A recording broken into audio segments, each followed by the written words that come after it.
Are you easily offended? Because if you are, you should probably stop listening. Are you interested in the bizarre and unusual? Like serial killers? Do you scream as loud as you can? They're already scared me if they stab you just once. You know what I mean? Then run Or off. maybe they fucking kill you. And aliens? I'm thinking aliens. Yeah, probably. But if you're gonna take my sperm, at least make me happy. Don't forget about the paranormal. Why do you look like that? Because I'm from hell, bitch! Why are you from hell? Come on strange, drunken journeys with us. Your host, Tomcat, a.k.a. Tom Thompson. And Billy Kirby. As we drink and discuss the creepy and weird sides of life. Strange Brew Podcast. That's Strange Brew Podcast. Okay, Tom, relax. Strange Brew can be found anywhere you can find a podcast, though. From Apple Podcast and Spotify to Podbean and many more. So crack those beers or the booze and light those doobies because it's about to get strange. Thanks, fellas. That was another trailer from more friends Amy and I have acquired from up north. All the fellas from the Strange Brew podcast. Hey, listen, we keep it strange around here too. So keep it weird and go check out the Strange Brew podcast. Now, back to your Bewitched banter. No con artists here. We keep it 100, including some explicit content that is not suitable for all listeners. You have been warned.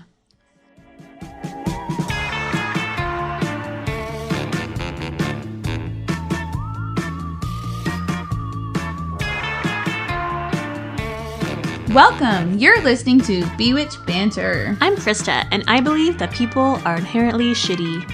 And I'm Amy, and I tend to believe that people are naturally good. But ironically, I'm a super believer in the supernatural and all things spiritual. And I'm a total skeptic.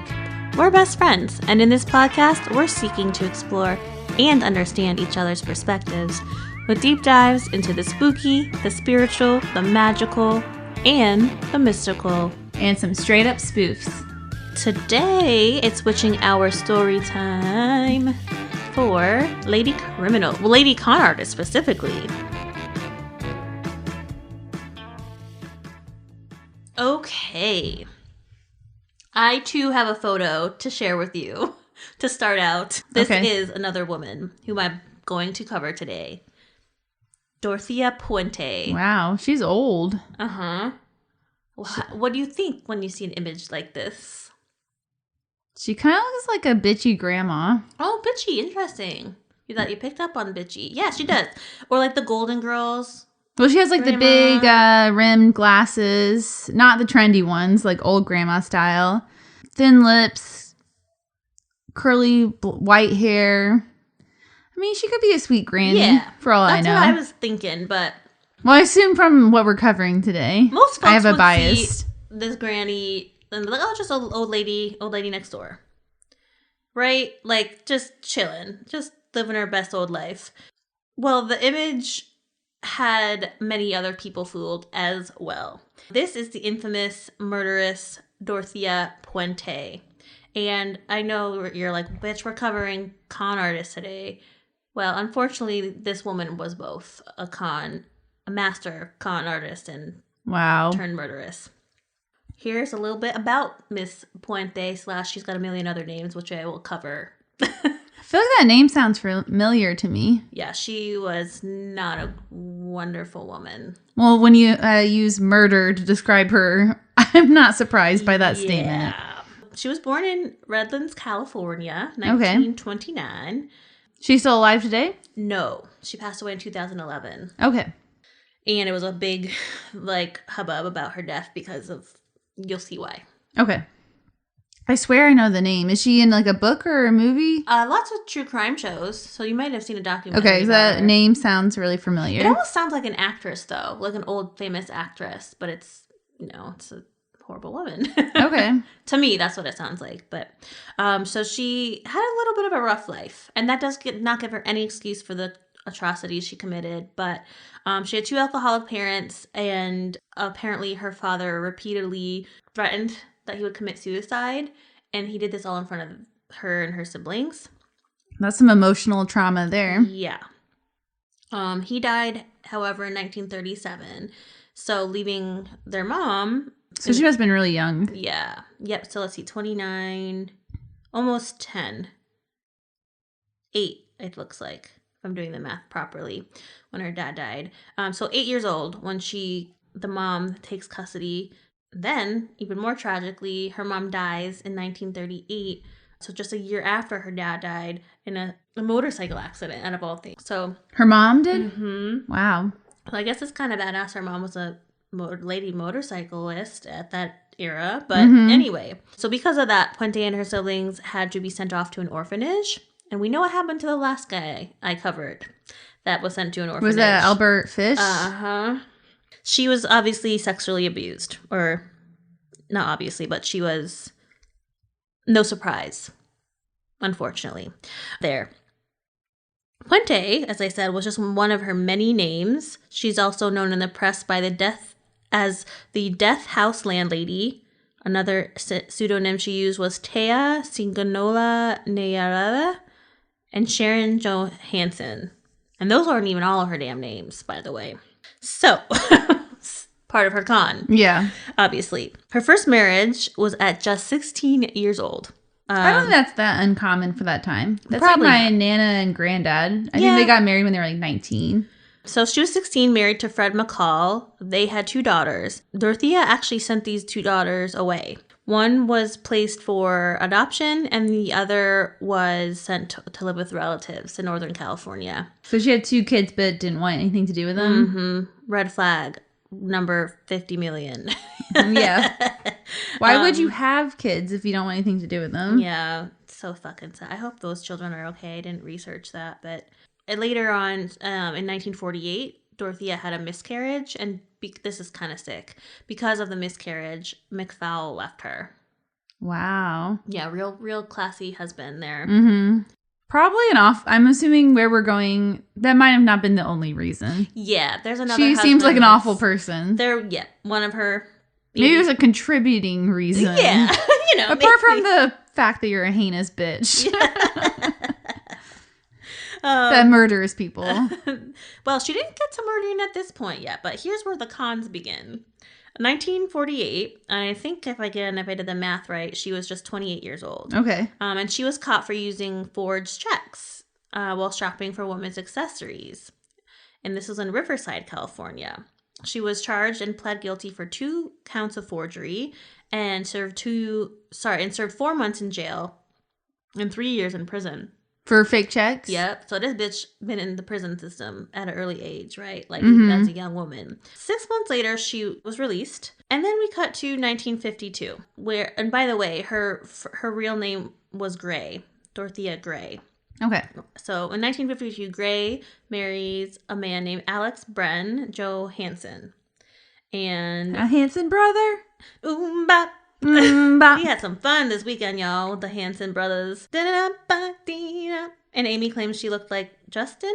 Taylor growing up. Oh, I should post that online. Yeah, you should.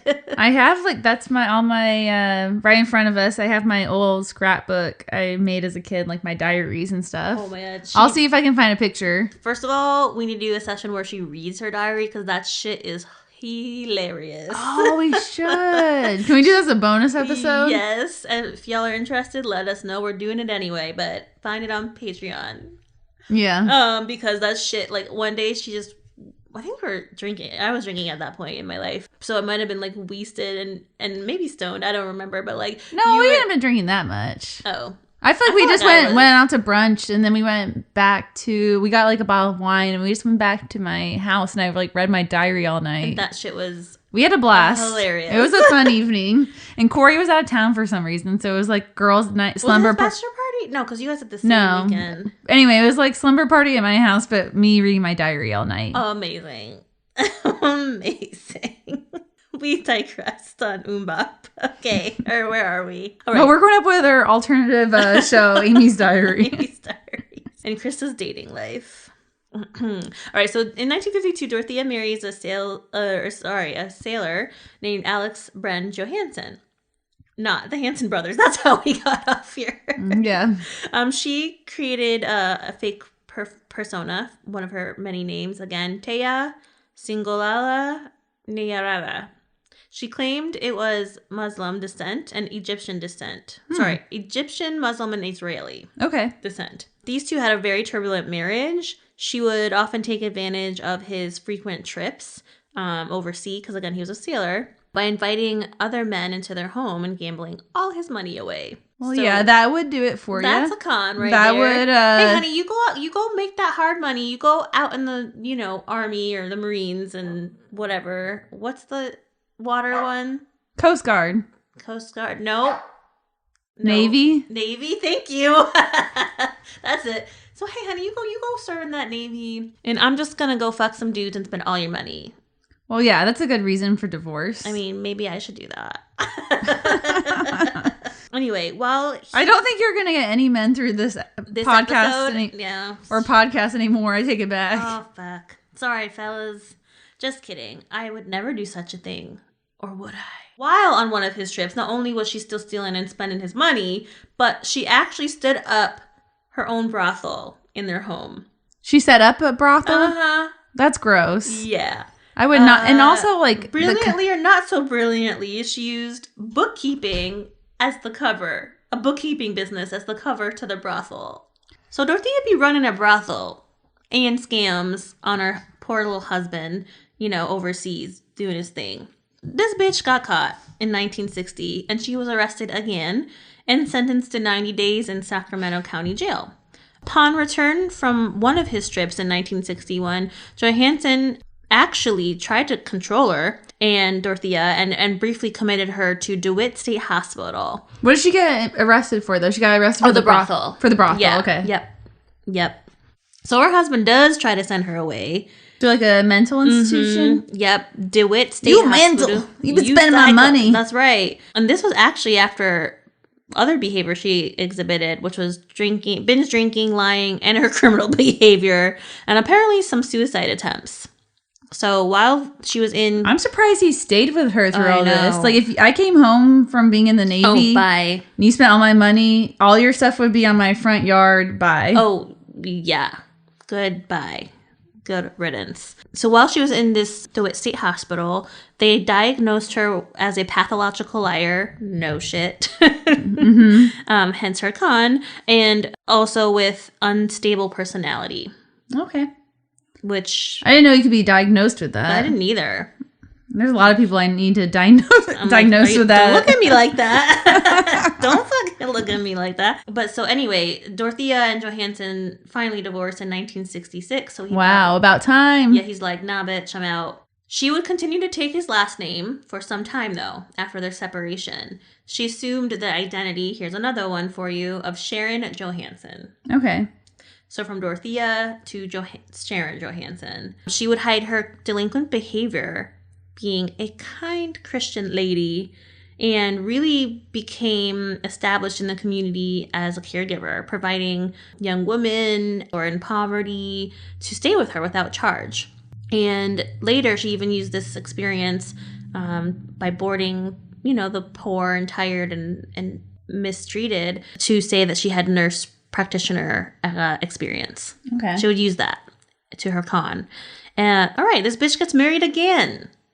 Wow, third time? Mm-hmm. And here's where she gets the name Puente. 1968, Dorthea marries Roberto Jose Puente. After 16 months, they separated. Surprise! Well, at least he didn't stick around so long for the BS. Yeah. And it's funny, he's separated citing domestic abuse as the main cause. Wow. Yeah. So I'm sure she abused her other husbands, too. She must have. So in 1967, she attempted to serve him with the divorce petition, but he fled to Mexico. I was like, I'm out of here, y'all. This bitch is crazy. This bitch crazy. Don't blame him. They'd have a turbulent relationship. Dorthea filed a restraining order against him in 1975. And again, she continued to use Puente for more than 20 years, including while she conducted some heinous crimes. I'm sure he loved that. Murders. So using her status, though, remember, she's established herself as this kind old lady. She began running a boarding house. Do you know where she's living during all this? This is in Sacramento. Oh, okay. It's all in California. My bad. Okay. Yep, Northern Cal. And so then, after getting divorced for the 80th time, she kind of brings up the brothel vibe, but not no sex work going on. But she does a boarding house instead, located at 21st and F Streets in Sacramento. Okay. And in the video I watched, it says that she was doing all this right in the shadow of the city building, like where she was eventually convicted. Wow. So like it's in the backyard of like the town hall and shit. Okay. It's crazy. And this makes me even sicker. Oh God. Okay, so she would have this boarding house and For children? for strays, wanderers, homeless, Okay. disadvantaged, mentally ill. You know, the people that get shoved aside in our society. Yeah. Well, it kind of reminds me of like Moulin Rouge, the Red District in Paris, like the Artist, Toulouse-Lautrec, all that kind of stuff. Oh, okay. Yeah. I didn't realize they had that as well as like the brothels. That's cool. Yeah. That's very cool. But this is so upsetting to me. She would get people into her house, get this, by hosting AA meetings. And then she would manipulate them into saying, "Oh, you don't have a place to stay here." And then took it even further. This is the real beginnings of her like conning. Well, she started obviously at 16, but she then would put on vintage clothing. She would wear the large granny glasses. She would even let her hair turn gray instead of dyeing it. And she gave herself the appearance of looking way older than she was. Okay. So at the time, there's a photo of her that I'll share that she said she was like, she presented herself as 70 something, and she's actually only 50 years old. That's how much she went on with this. That's kind of smart though, because most people assume older people are more harmless. Yep, exactly was part of her whole facade. Yeah, and then if the AA thing, it's like those people are in a vulnerable state probably anyway. Yep. So, yeah. So sick. So not only did she help the poor and impoverished, but she also really established herself specifically within Sacramento's Latino community. She did like Latinx charity, scholarships, radio shows. Guess what? This bitch marries again. Wow. So we're up to the 4th time now. Are we? I lost track. I think that's 4. I think it's 4. Yeah. So she eventually met and married in this, I'm a socialite helping my peeps in the Latin community. Married Pedro Angel Montalvo, and he briefly. Is she Latino descent herself? Her last name is Gray, so for me, I didn't get that. I didn't think. I mean, she doesn't look like it, but you never know. Yeah, there's a lot of Wera. Latin people mean like very light skinned and blue. Well, yeah, that's what I'm saying. You don't know. Yeah, she looks always. Wera, but she's. I don't know. I have to look into that. But anyway, so this bitch marries again. And this guy already saw through it. He goes, "Hell no, I'm out." And he left her relationship after 1 week. 1 week? But she got him to the chapel first. That's true. She got him out of that. 1 week? Oh my God, yep. Oh that's my God. I've heard of that happening, though. Yeah, I mean, maybe I should have done that. No, just I would have kidding. sped things up, I guess. Yeah, would have. Caused me a lot of heartache, I suppose. Or avoided a lot of heartache, rather. Okay, so she couldn't stop lying, this bitch. Okay, she keeps going. 1978, she was charged and convicted of illegally cashing 34 state federal checks that belonged to her tenants. She has this boarding house, again, filled with all the AA members, and gets them in for safety and provides meals and obviously shelter, and got herself as the main signer on their Social Security checks.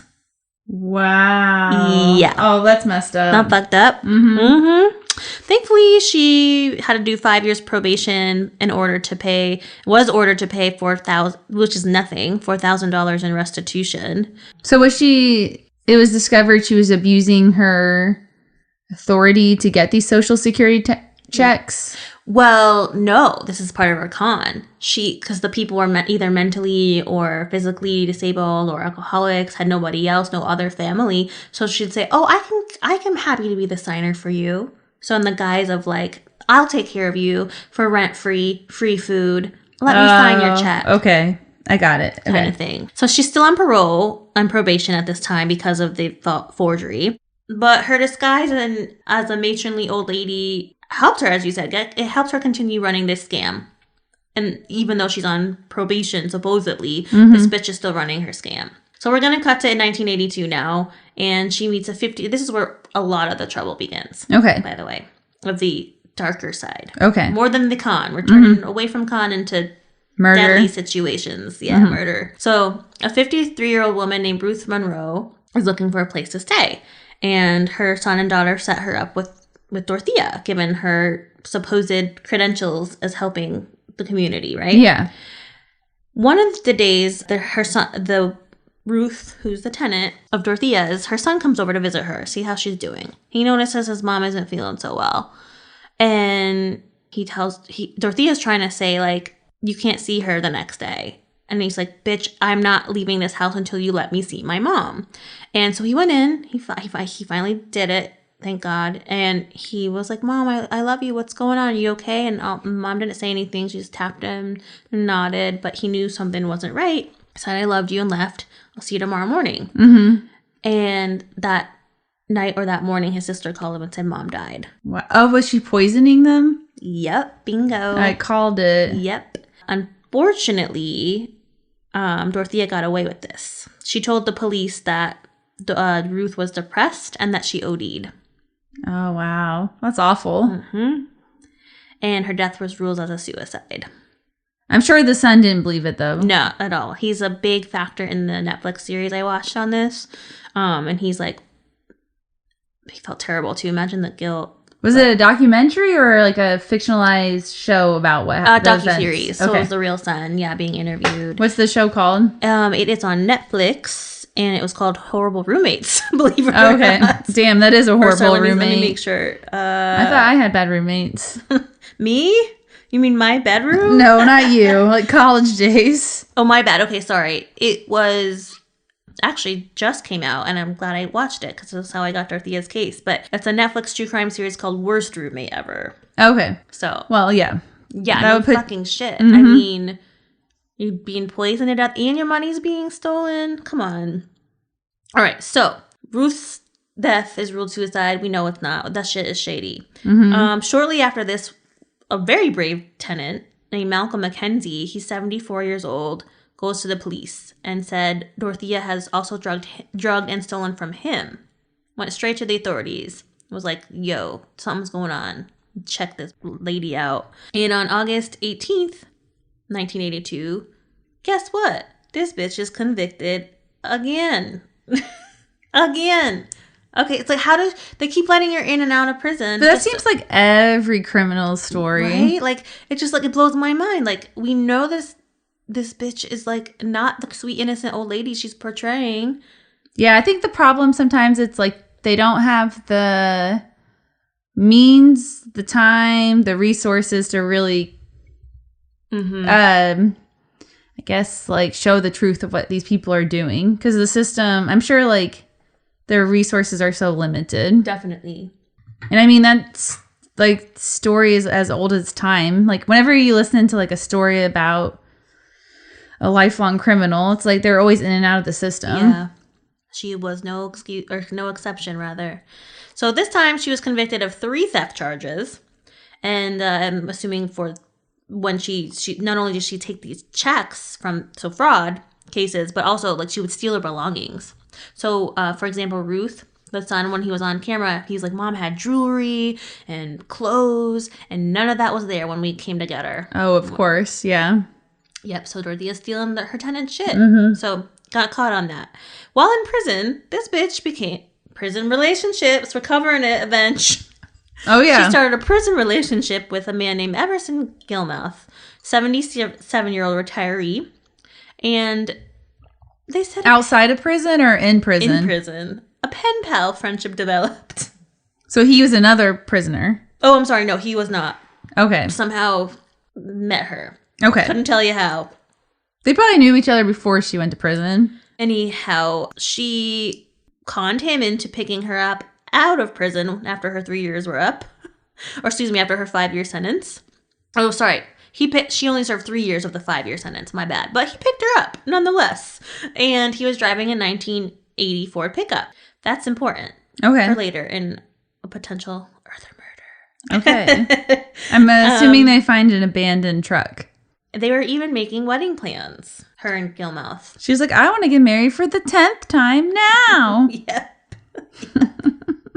I want to get married and I want it to be now. It's my marriage and I want it now. I want to get a divorce for the millionth time. Thank you.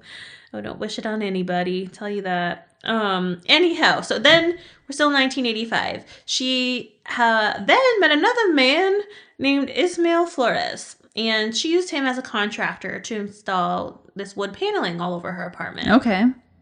She hiding money behind the wood paneling? Or bodies? Yeah. Ooh, gross. Yeah. She paid him $800 for the red Ford pickup, which she said belonged to her then boyfriend, who is living now in LA. He no longer needs the truck. Remember, that's Gilmuth, who she was her pen pal prison buddy. So she's in possession of the truck at this point. Okay. Yep. She asks the contractor Flores not only to do the wood flooring, but also, oh my God, this is sick, to build a 6x3 by 2 foot box to store, quote, books and other items. Wow. He's like, you don't want a bookshelf? You want a coffin? You want a I coffin? want like it reminds me of when I went for my wedding and I was like, I didn't want them to do like the wedding upcharge thing. And I was like, Oh, yeah. I need a 2-tier white cake for a party. Oh, And then, yeah, and then the next time I went in, I was like, it's for a wedding. But that's like kind of like that. She's You like, tried. she's like, I need a bookcase that's shaped like a coffin, please. For No all my reason. books. I just like Dracula, you know. Yeah. I role play with all Yeah. my pen pals. Okay, so she said, oh, this is gross, that she also needed him to dump a box of junk on the riverbank outside of the official dumping grounds. Well, you know how we have Big trash pickup. Yeah, bulk truck. Thank you. She asked him to do that. Who knows what was in it? Ugh. Year-ish later. You would think the box would smell though. You would. What's in the box? Oh, What's no. that movie? Oh, Slevin. Lucky Slevin. Yeah. What's in the box? Oh, that shit is so scary and good. Amazing. Yeah. Also, Brad Pitt. God damn, that mofo looks good. Mm-hmm. He was in 2 movies. You and every other woman ever. Well, I mean, I don't know. He never used to do it for me, but now in his older age, I'm like, okay, sup. Sup. I like you, little smoke ear. He was in 2 trailers, like I said, at the Batman movie. So, why am I talking about? I got thirst distracted. Yeah, you did. Side note, instead of a squirrel. Because I was yelling, I was saying what's in the box. That's why. Right. Thank you. It's your fault. Yeah. What's You in the thirst box? distracted me. All right, so she's dumping this box in the fucking riverbank, and one day, a fisherman sees a suspicious box that might or may not look like a coffin. You know, just the exact dimensions. Yeah. I don't know. Call the police. And oh my God, this is so gross. Sorry. Alert. Oh my God, it's so sad. So the fisherman found it. The police come out, and they find a badly decomposed body of an unidentified older man. Any guesses on whom? The original husband. No, but good guess. It was the recent pen pal boyfriend whose truck she sold. Her prisoner lover. Her prisoner lover. Yep. Oh yeah. And meanwhile, while he was inside that box, she collected his pension. What's in the box? She continued to collect his pension all that time, which was about a year. And she wrote letters to his family, like knowing that she had done all that. She was writing letters to his family and saying he's just fine. He's taking to the house and my tenants. And unfortunately, they weren't able to identify him right away. So it took them 3 years to identify the man in the box. Yeah, so she continued to accept boarders and elderly boarders while running this scam because they didn't know where the box came from, right? They just found it. Mm-hmm. And the fisherman didn't know. So it's an identified man, identified origin. So meanwhile, she's just collecting his pension and doing all of this shit. Living her best life. Living her murder life. And oh my God, it's just so horrible. Pocketing all of their expenses, and her parole officers were visiting her, and because she had been convicted for stealing from the elderly in the past, she was supposedly not supposed to even have a brothel, a boarding house. Part of her parole was to stay away from the elderly and not even handle government checks. Okay. Obviously, she violated that shit Mm-hmm. continuously. However, this is the guy that breaks the case on Miss Okay. Dorthea, and God bless him. His name was Bert Montoya, a homeless alcoholic man, beautiful, like tall, like he looked almost indigenous to me, but maybe he was Latino. But he was just lost and alcoholic, but also mental health issues. Okay. And so he was in the system, and the way that they presented his story was so fucking sad. It was actually through the eyes of his social worker, caseworker at that time. Mm-hmm. And she was so fucking sweet. This woman blames herself for his death still, but it's not her fault. And she was saying, Bert, how'd you feel about living in a home like this with Dorthea based on all her accolades and, or whatever. And they have him on film saying, it would be nice. Aww, Yeah, that's so tragic. fucking sickening. Oh, I can imagine why the social worker feels so guilty. Yeah, she was so fucking upset. So he moves in. First 3 months, everything's fine. No, nothing to report. Mm-hmm. And then one day, Dorthea says to them, "Oh, Bert's on a trip." And the social worker is like, "What the fuck? What do you mean he's on a trip?" And Dorthea's like, "Oh, no, he just went to Mexico, and it's fine. It's fine. He'll be back in a few days." Couple days later, the social worker was like, "Where's Bert?" And Dorthea's like, "He'll be back. No problem. And I'll you can see him Monday." And the social worker, God bless her, was like, "Absolutely not. I'll tell you what's gonna happen. I'm coming over there right now, and if I don't see him, I'm calling the authorities." And because of this woman, the police searched Dorthea's property because yeah, exactly. And this was, by the way, in 1988. And she filed the social worker filed the missing persons report on behalf of Bert, who was only 51 years old, by the way. And they're there. So the police are there. They're investigating. And while the police are there, one of the detectives gets slipped a note from the tenants saying something's wrong here. She's been digging a lot of holes. And so they have that reason to come back, obviously, and search the property. And it's so gross the way that the detective tells it. Oh, do they find dead bodies behind the paneling? Yep. But wouldn't the place just stink? You would think. And you would think that would set people off too. You would. Or not set off. I mean, like alert people. Yeah.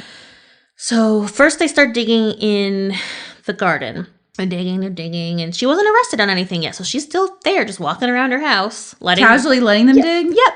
Just casually. Just chilling.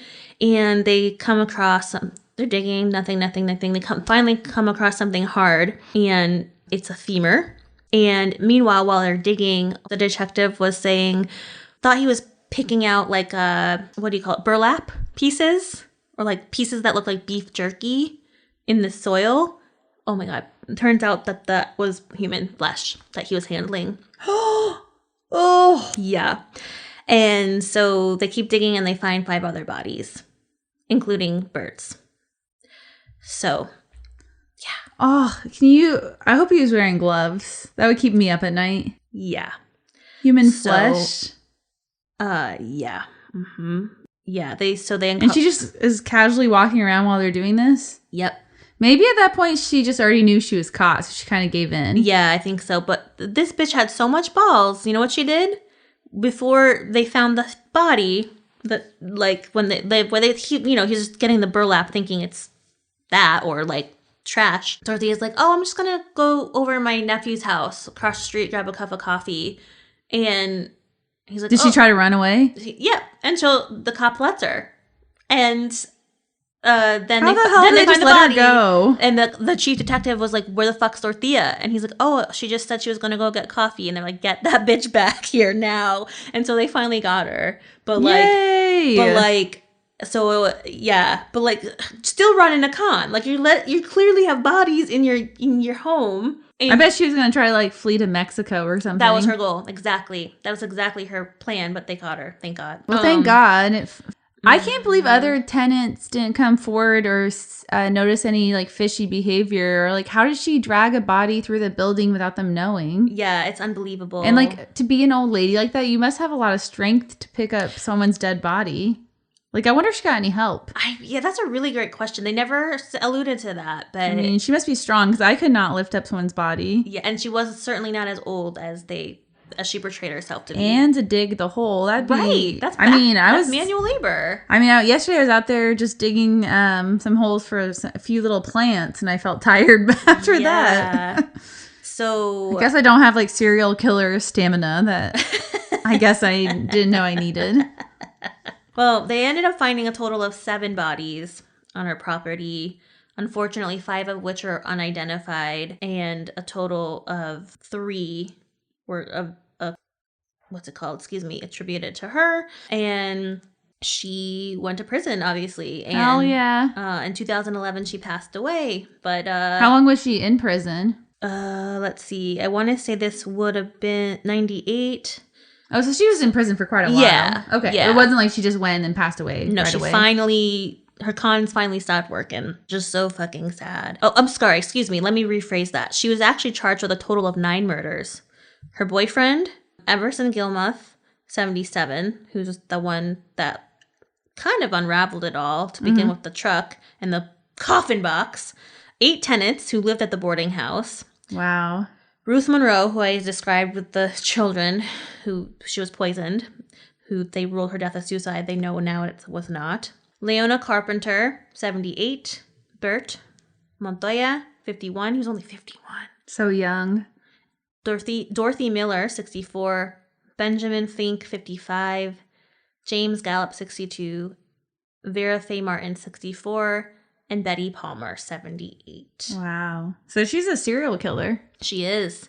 And according to investigators, most of them had been drugged or so much and frequently that they overdosed. And that's how their deaths looked innocent. Oh. That's how and it probably, because she opened up like the AA organization, like people didn't probably question it so much. They're like, oh, they're prone to addiction anyway. Yep. And she would just wrap them in bed sheets. Plastic lining and throw them in those holes in their backyard. Wow. After taking their money and their things and their trust and their, like, it's sickening. But and like if they were going to AA, they were obviously there to seek a better life and improve themselves. Yep. You know what I mean? They're trying to help their addiction and you know what I mean, put an end to it. That's sickening, sad, right? So that was the really dark story of one female con artist. Thankfully, she finally. Her cons finally came to an end of the death house landlady, Dorthea Puente. I hope your story is a hell of a lot lighter than mine. Yes, mine has no murder involved. It's just more British woman going after someone's pocketbooks. Okay. Yeah, so mine is a little bit, it reminds me of like a trashy magazine read. But I enjoyed it. So mine's a little bit more lighthearted. Still, the person is ultimately shitty, but not as terrible. Okay, sweet. Well, good, because we need some levity after this.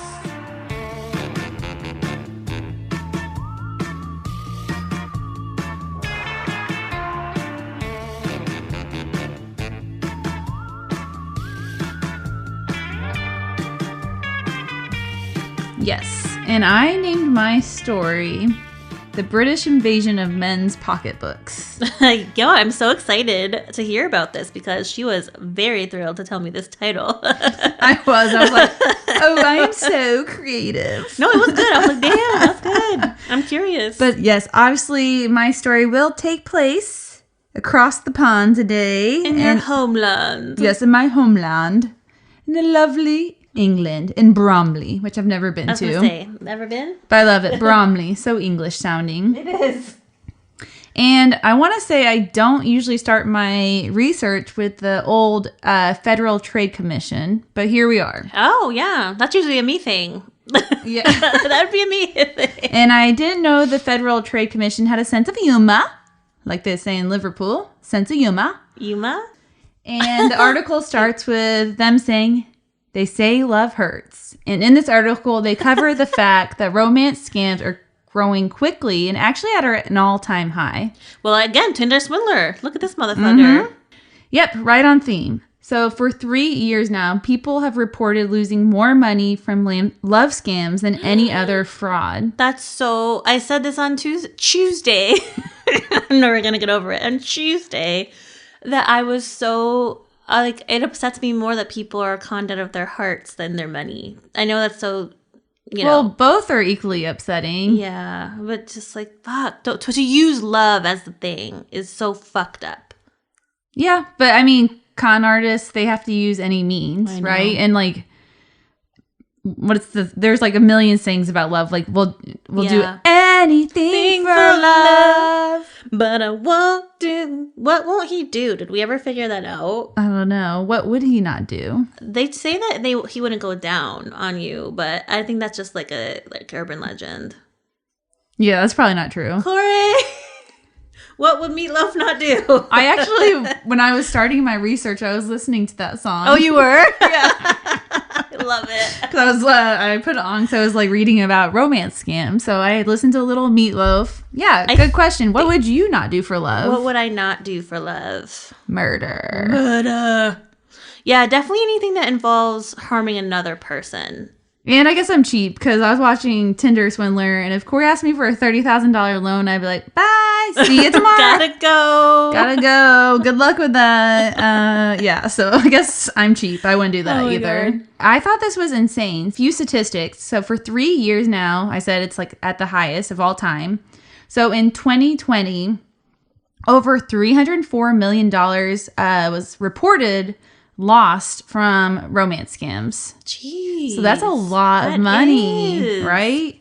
That was 2020, you said? 2020. That's not that long. That's what the fuck? And I tried to Google 2021 and 2022, but I don't know if they have the latest numbers. Sure. Because I couldn't find them, but I'm assuming... Probably still calculating them. Yes. And it was up... The craziest part is that it was up 50% from 2019. So that's a huge jump. Yeah. So that was kind of the big question is like, what is making this huge leap of romance scams being at an all-time high?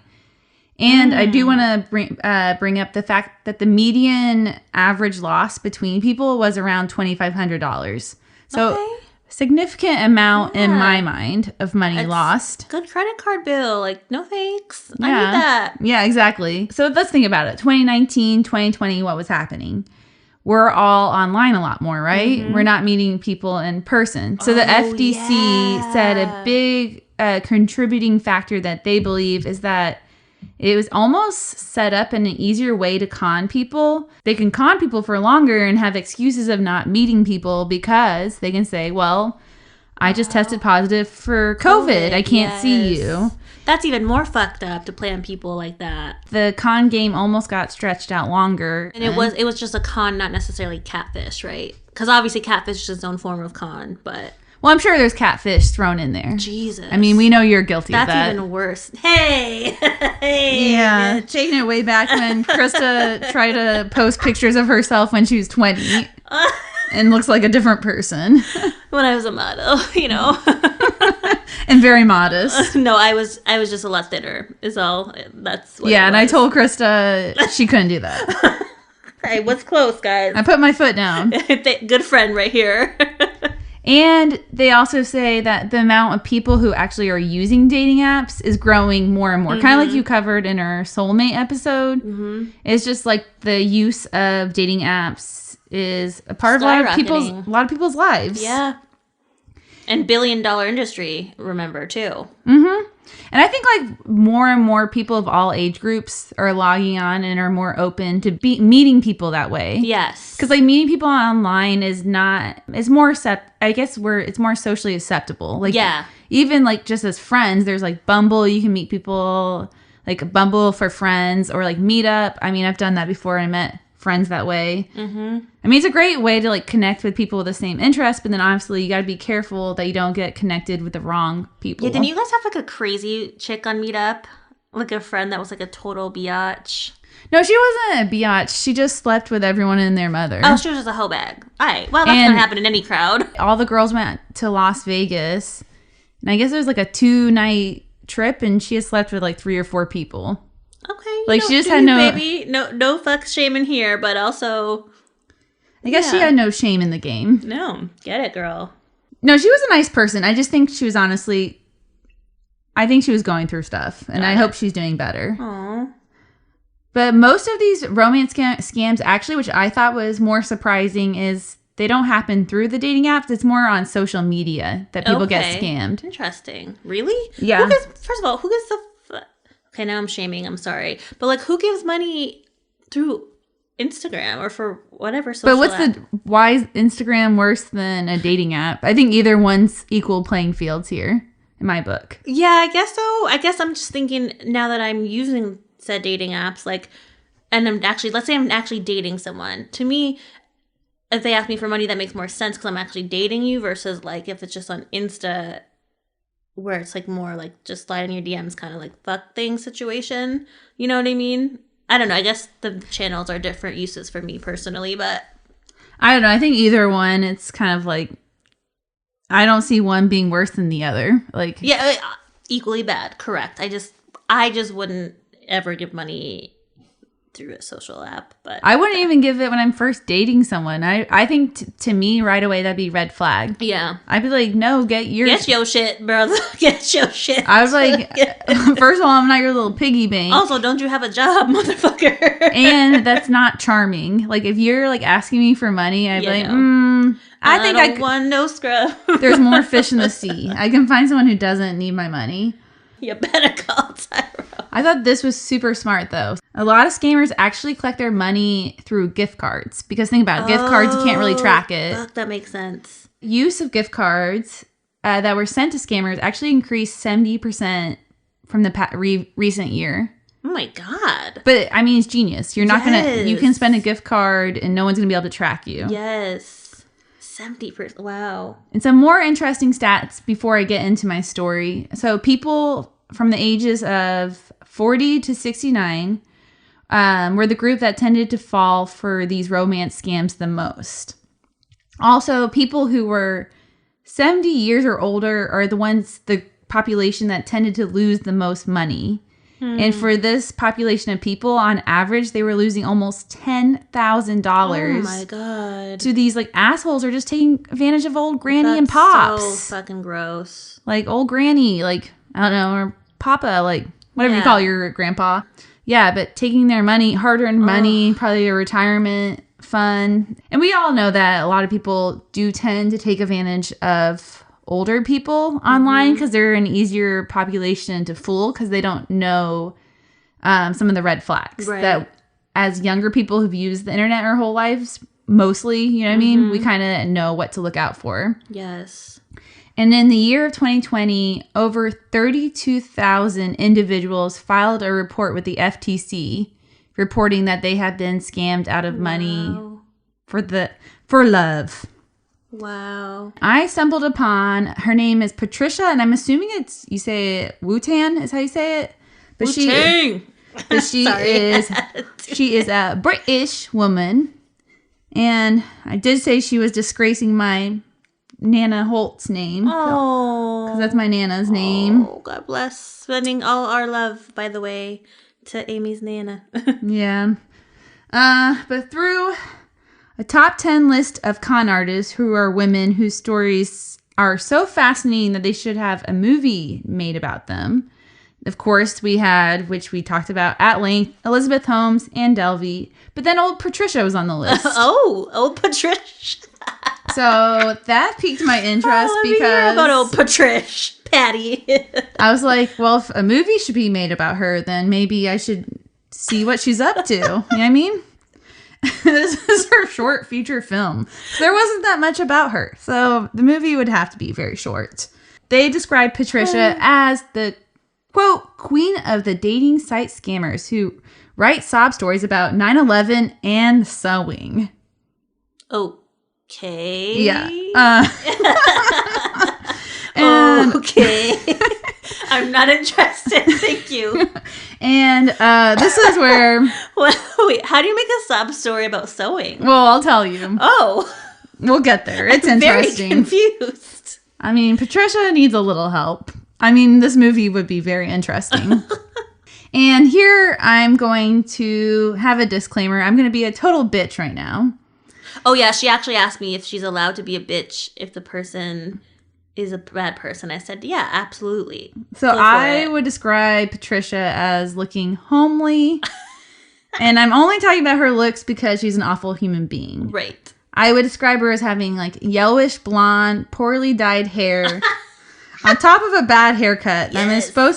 I'm assuming it's supposed to be a bob. Throw that shade. Throw it. Pale complexion with lots of sun marks, puckered, wrinkled skin around the mouth. Oh. And I'm going to stop there. Can I see her? Do you have a picture? Yeah. Let me see this. And I'll agree. Because I'm the best hater player in the game. I just love she's wearing a fur coat. Okay, I'll put the mugshot in the Instagram, on the old Insta. Oh. Okay. Holy shit. It's Honey-Boo Boo grown up. Really? Yes. Oh my god, you guys, it's Honey-Boo Boo. Well, there you got it, folks. Oh my god, it's Honey-Boo Boo. Was she like 50, you said? One of her scripts, she wrote about, I'm a celebrity fashionista. And she's wearing like an ugly fur coat here. Oh, honey. Okay. Check yourself, honey. Ooh. Okay, yep. Now I need to know why she's so bad, because I hope I wasn't mean for no reason. Let me hear. The whole point of me kind of shaming her in her looks department, which I usually don't do, is because I'm assuming she probably... Because Amy's such a lady. Yes, I'm dainty and a lady. But if she did hop on some dating sites, I'm sure she was catfishing people. Ooh, I mean, you ain't gonna catch much with the real image here. No offense. But Patricia was an author, and she made a lot of money from it. But she wasn't on the New York Times bestseller list or any of the popular ones we know, because her idea of being an author is that she would write scripts, and it was all for the purpose of helping out other fellow romance scammers. So she would sell scripts to other romance scammers to help them make money. What? So she's not actually catfishing people or date. I thought like the whole thing that she was like on the dating sites, but no, she's just kind of like the kingpin. And she gives them the tools and the scripts. She would also... Like Cleo vibesy. Mm-hmm. Holy shit. And she would also write about like tips and tricks, like how you can be the most successful romance scammer. And she would write things like, for an example, I found one. It was like, stay calm and moody until you get his final word. Maybe that's what I need to do.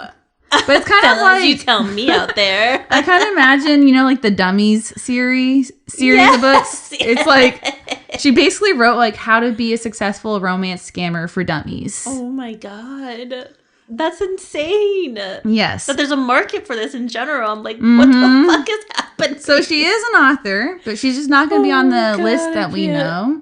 Another tip she wrote, because she had several, quote, let him do most of the talking. Be sad and worried about taking care of bills for the rest of the month. When he asks what he can do to help, ask him for like just casually like $2,000 to $3,000. No big deal, right?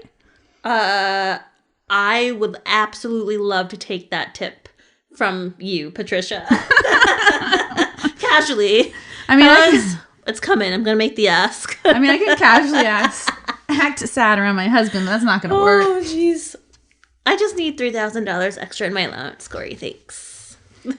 One of her popular scripts that she sold, so she had like obviously her bestsellers, I'm assuming, you know. I thought this was horrific. She would have people pretend to be a widow that have lost their husbands from the 9/11 terrorist attacks. Okay, I was wondering where that one came back in. Okay. Yeah, so she totally was what like... What the fuck is wrong with people? Taking a tragic event and trying to profit off of it. And in the script, because you can find her scripts. What? How are they still available? Well, I'll get to it in a little bit. But one of them about being a 9/11 widow, she wrote, he made it out of the building, but he later died because of heavy dust and smoke, and he was asthmatic. Another script, which I thought was god-awful, and I can't believe people bought these scripts from her because I think they're so bad. And I'm like, if you can't be creative enough to scam someone, I'm sorry, but you probably should not be a scam artist. Right. Like, come on, use a little bit of your brain. But one of her scripts, which at the beginning I said she wrote about 9/11 and sewing. So yeah, what the fuck's sewing? I'm so intrigued. One script involved a woman who paid all her money to get her sewing machine fixed, and now she can't pay her rent. And the scammer's now concerned about being evicted. What? I was kind of thinking if someone messaged me that, I'd be like, well, first of all, it's not the 1800s. Just go buy another sewing machine. Also, you can't pay rent because of it? Like that seems like quite a bit of money. Yeah. What is this for a sewing machine? Because you can get them at Goodwill. Right. Or like, are you like a costume designer? You auditioned for Project One Way or some shit? Like, why is it so important? And then second of all, that's your problem, not mine. Like, amen. You you didn't use your money like in a smart way. Oh my God. And she obviously is not a very smart criminal. I think we can notice that from the scripts I've been giving you a preview from. What I find the most baffling of all is that she wouldn't type these up. So maybe her typewriter was broken. She would handwrite all these scripts. Nope. So when she was arrested, it was easy to pinpoint that she was the culprit of the romance scam novel because they were able to analyze her handwriting. Wow. So she had like some like shitty notebook full of all her scripts. Wow. So definitely not smart. Which is weird to me because I was thinking if she was selling them, do you think she like hand wrote each one and then sold them? Because you think you just want to write it once, print it, be a little more efficient in your scamming here. She doesn't got the old, what do you call it, production efficiency in line yet, I guess. And her real big downfall was when she helped launder money and she scammed, again, the population that's most at risk to give their most of their money, a poor 70-year-old man from Switzerland. Oh. This man was obviously retired. I think he was single or like maybe his wife had passed. I couldn't find much background on him. He was obviously very lonely and desperate for love. With the help of Patricia's scripts, they were able to squeeze out over more than 70,000 pounds from this poor man. Oh my God. That's more in US dollars, right?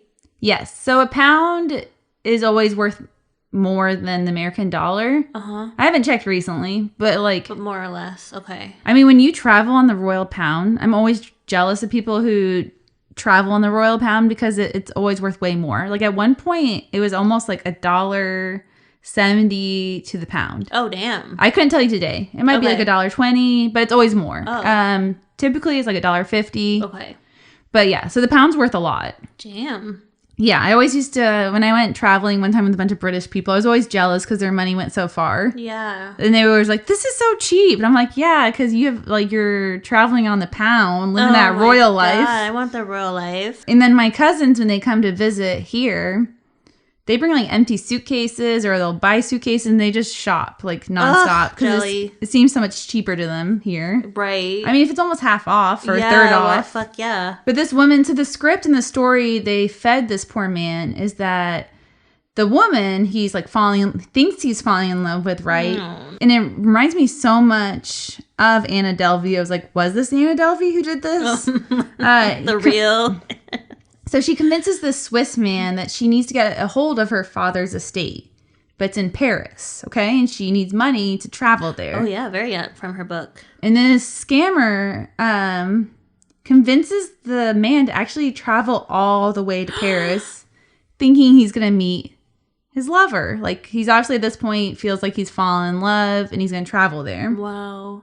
The heartbreak, again. I'm still stuck on, like, fucking with people's hearts. Mm-hmm. The story was fed to him that when he would get to Paris, him and his lover would go to this Parisian vault. And that is where her daddy's money is. Daddy. Would you Daddy. Say, run it again. Daddy, wire me the money. Run it again. When the Swiss man showed up to Paris to meet his new lover, instead of being met with a lovely looking woman, which he was expecting, he's met with a group of men. Oh, fuck. And this is when it dawns on him. I thought you were going to say grown ass honey-boo boo. Oops, he got catfished. Yeah. They didn't really explain what happened with the men, but I think that's when it dawned on him he had been conned. Oh. And he had reported this to the police and to the authorities because it was well known, and they were able to figure out it was Patricia with the scripts. Oh my God, dumbass. So hide your shit if you're a con. Let's go. Patricia, remember, she's not actually the one scamming him but she is the mastermind of it all. Okay, that's right. Yep. And for this reason, she received over 30,000 of the 70,000 pounds. Wow. On February 11th in 2016 in Bromley, England, a criminal finance team stopped Patricia after receiving an anonymous tip. Ooh, bitch, you in trouble. And I'm kind of guessing here because there wasn't really much information about who. I mean, it's anonymous, but I'm assuming one of the scammers who bought the script from her probably ratted her out because I bet maybe she didn't. She probably screwed them over somehow too. Yeah, well, and it makes sense too that with, again, the shame that we talked about, that the mark or the victim wouldn't come forward. She didn't only write the script, she would also help people launder their money. Oh, damn, bitch. That's a whole nother crime. Yeah, and she was helping launder the money of the poor Swiss man.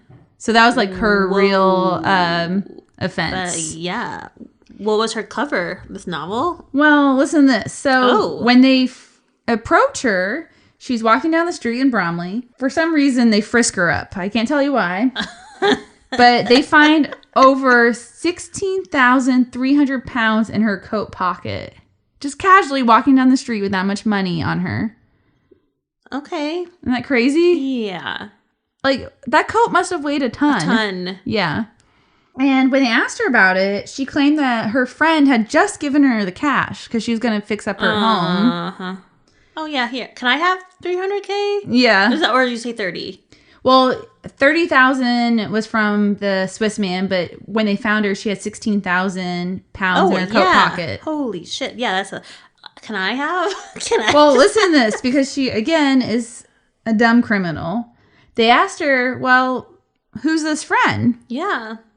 I can't remember. I'm sorry, what? I just can't remember who casually gave me 16,000 pounds. Or, yeah, it would be 16,000 pounds. And they were like, well, where's this friend live? We'd like to talk to your friend. If your friend gave you this money, we would like to get a second source that this story is true because you're part of our investigation. And then Patricia, again, was like, well, I can't remember the address. And they're like, well, you just came from there. Like, how is this true? Well, we can tell, obviously, Patricia... She went down. She's not very smart. Not a great author. She's writing about sewing. One was about her being a celebrity fashionista. And clearly she needs some help on that. In her own fantasy, maybe. When they found the $16,000, thankfully, after she went to court, she was sent to jail for only 2 years. Part of the reason they were able to pinpoint on her, again, like I said, is because she had the handwriting of all her scripts. So that's really what was the nail in the coffin. Man, that sucks. But when they went to her house, they found several fake IDs, passports. Oh, shit. So you know she's up to no good. You but I'm in assuming trouble now, Patricia. I'm assuming she was probably using that to launder the money. But the good thing is... She had her hand in a lot of shit. Yeah. Not just... Okay. But thankfully, when they found her, the 16,000 pounds did go back to the Swiss man. So he did get some money back. Good.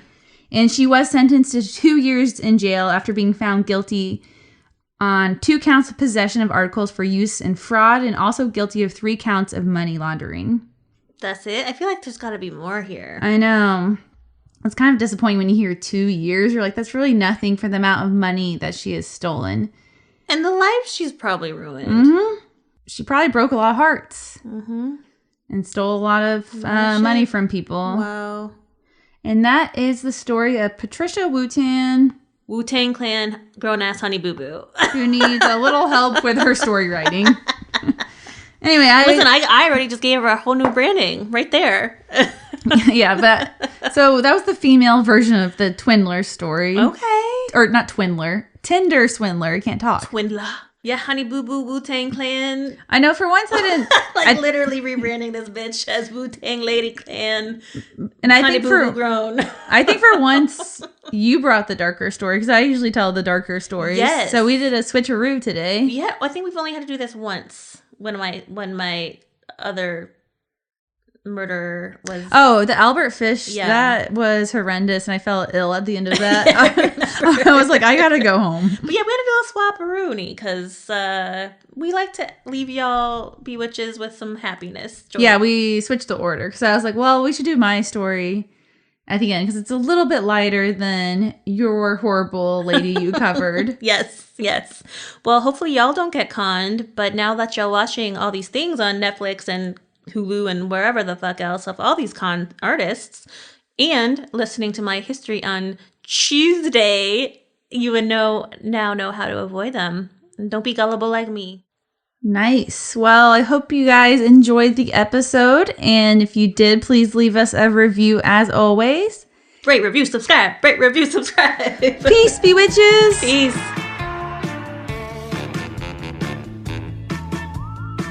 Thanks for listening. Check us out on Instagram or bewitchbanter.com. Suggestions for the show? Emails at bewitchbanter@gmail.com. Credits, Music Phantom Fun by Jonathan Boyle from premiumbeat.com. Podcast, edited and produced by Krista Hins and Amy Holt. As always, if you enjoyed, please rate, review, and subscribe.